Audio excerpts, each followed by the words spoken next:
लिंगं रावणदर्पविनाशकलिंगं तत्प्रणमामि सदा शिवलिंगं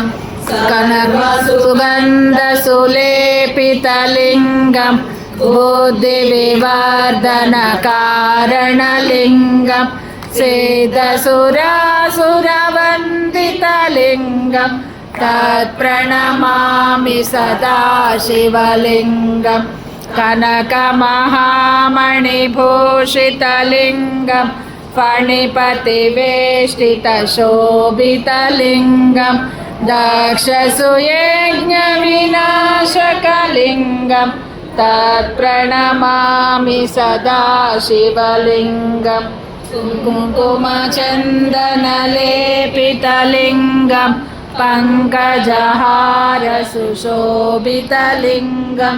सञ्चितपापविनाशकलिंगं तत्प्रणमामि सदा शिवलिंगं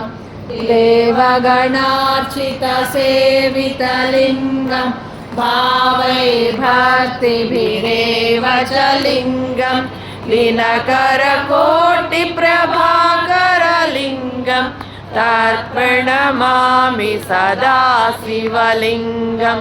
अष्टदलोपरिवेष्टितलिंगं सर्वसमोद्भवकारणलिंगं अष्टदरिद्रविनाशकलिंगं तत्प्रणमामि सदा शिवलिंगं सुरगुरुसुरवरपूजितलिंगं सुरवनपुष्पसदाचितलिंगं परमपदं परमात्मकलिंगं तत्प्रणमामि सदा शिवलिंगं अष्टकमिदं पुण्यं यः पठेत् शिवसन्निधौ शिवलो